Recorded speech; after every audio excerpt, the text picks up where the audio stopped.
Hello everyone, কেমন আছো সকলে? আশা করছি বেশ ভালো আছো। আর আমিও এখন মোটামুটি ভালোই আছি।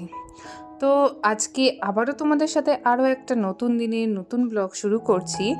আর দেখো, আমরা সবাই সংসার করি, তো সংসারের কাজকর্মগুলো নিজেরাই গুছিয়ে রাখি যে কে কীভাবে কাজ করলে সেই সংসারে একটু তাড়াতাড়ি হয়। মানে এই ঠান্ডার দিন সকালবেলা উঠে সমস্ত কাজ একসাথে করা খুব কষ্টকর হয়ে যায়। তো সেই জন্য কিন্তু আমরা নিজেরা নিজেদের সংসারের নিয়ম অনুযায়ী, সময় অনুযায়ী, নিজেদের কাজের হিসাব অনুযায়ী নিজেরা কিন্তু সংসারের সমস্ত কিছু গুছিয়ে রাখি। তো তার ব্যতিক্রম আমিও নই। তো দেখো, সকালবেলা যেহেতু উঠে হাজব্যান্ড আর মেয়ের দুজনেরই বেরোনো থাকে, তো একা হাতে সমস্ত কাজ করে রাখাটা আমার জন্য ইম্পসিবল হয়ে যায়। তো সেই জন্য বুদ্ধি করে আমি কি করি, কিছু কিছু কাজ এইভাবে এগিয়ে রেখে দিই। তো চলো তোমাদের সাথে সেই টিপসগুলোই শেয়ার করি, যদি তোমাদের কোনো কাজে লাগে।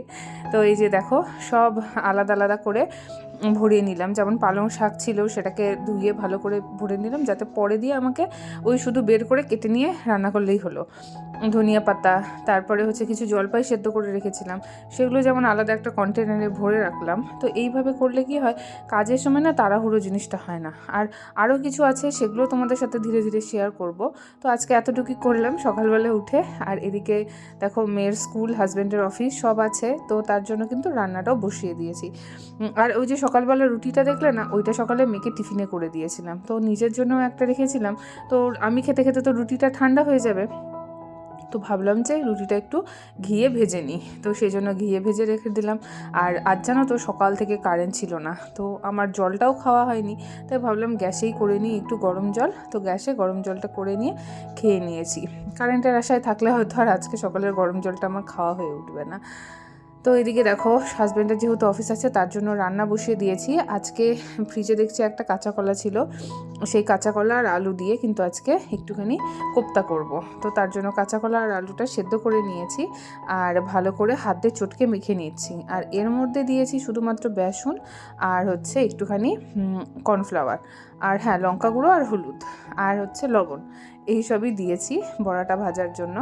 আর এদিকে দেখো, শাকটা করেছিলাম, শাকটাও হয়ে গেছে। এবার চলো এক এক করে বড়াগুলো দিয়ে দিই। তো তোমরা কে কীভাবে কাঁচা কলার কোপ্তা করো প্লিজ আমাকে কমেন্টে জানিও। আর সত্যি কথা বলতে কি জানো তো, আমার না এই পেঁয়াজ রসুনের কাঁচা কলার কোপ্তার থেকে নিরামিষ যে কাঁচা কলার কোপ্তাটা হয় ঘি গরম মশলা দিয়ে, সেইটাই খেতে কিন্তু বেশি ভালো লাগে। কিন্তু আজকে যেহেতু মানে এমনি মানে কি বলবো, মাছ টাছ থাকলে মাছই রান্না করতাম, আজকে যেহেতু নেই, তাই ভাবলাম যে আজকে কাঁচা কলার কোপ্তাটা এইভাবেই করি। তো সেই জন্যই যে আলু আর কাঁচা কলাটা সেদ্ধ করে নিয়ে আজকের কোপ্তাটা পেঁয়াজ রসুন দিয়েই করব। তবে আমার পেঁয়াজ রসুনের কোপ্তার থেকে না ওই নিরামিষটাই বেশি ভালো লাগে খেতে। তোমাদের কার কোনটা ভালো লাগে প্লিজ জানিও। তো এদিকে দেখো, আলুটাও ভেজে তুলে নিলাম, যে আলুটা সেদ্ধ করে রেখেছিলাম। আর এদিকে পেঁয়াজ দিয়ে রেগুলার যা যা মশলা দিতে হয় সেই সব দিয়ে ভালো করে কষিয়ে নিয়ে আলুটাও দিয়ে দিয়েছি। আলুটাও কিন্তু একসাথে কষিয়ে নেব। কষানো হয়ে গেলে এবার ঝোল দিয়ে কাঁচা কলাগুলো কিন্তু যখন ফুটে যাবে ঝোলটা, তখন ওই বড়াগুলোকে দিয়ে দেবো। আর এই সময় জানো তো, আমি একটু না কাঁচা কলার যে কোপ্তা করি ওর মধ্যে ঝোলটা একটু বেশি রাখি, কারণ নাহলে পরে বড়া না ঝোলটা টেনে নেয় আর একদমই শুকনো হয়ে যায়। আর এদিকে চলো হাজব্যান্ডের লাঞ্চটাও সাজিয়ে দিই।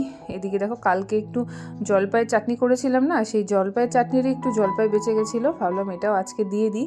আর আমার হাজব্যান্ড টক খেতে প্রচণ্ড ভালোবাসে, তো সেই জন্য ওকে এইসব দিলেও না করে না। তো ওই যে জলপাইটা দিয়ে দিলাম, আর সমস্ত কিছু যেগুলো ছিল রান্না করেছিলাম সেগুলোও দিয়ে দিলাম। দিয়ে এবার চা বসিয়েছি। তো ভাবলাম যে চা বসানোর সাথে সাথে মানে যে সেলফের উপর যে কাজগুলো আছে সেগুলোও করে ফেলি। সকালবেলায় যে মেয়েকে টিফিন বানিয়ে দিয়েছি, তার কিছু কাজ ছিল। তারপরে যেসব জিনিসপত্রগুলো বেরোয় সেগুলোই কিন্তু ভালো করে ধুয়ে গুছিয়ে রেখে দিচ্ছি। আর এদিকে চাটাও হয়ে গেছে, চাটা নামিয়ে নিয়ে রেখে দিলাম।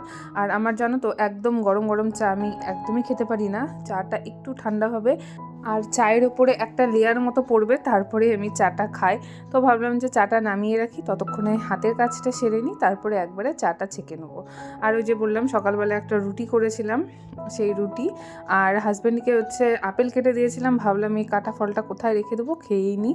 তো সেই জন্য একটা আপেল আর হচ্ছে চাটা নিয়ে নিলাম। আর এদিকে দেখো, বথুয়া শাক এনেছে, বললাম না যে আরও কিছু টিপস শেয়ার করব। এ দেখো, শাকটা কিন্তু আমি কালকে রান্না করব, কিন্তু দেখো এখনই কেটে রেখে দিচ্ছি।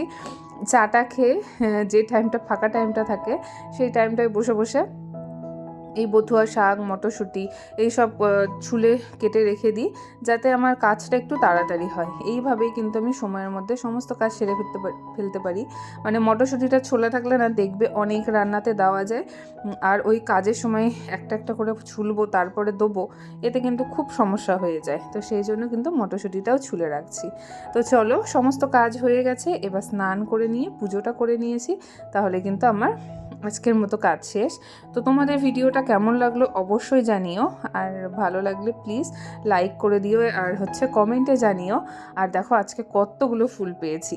তো চলো, আজকের মতো টাটা, দেখা হবে তোমাদের সাথে পরের ভিডিওতে।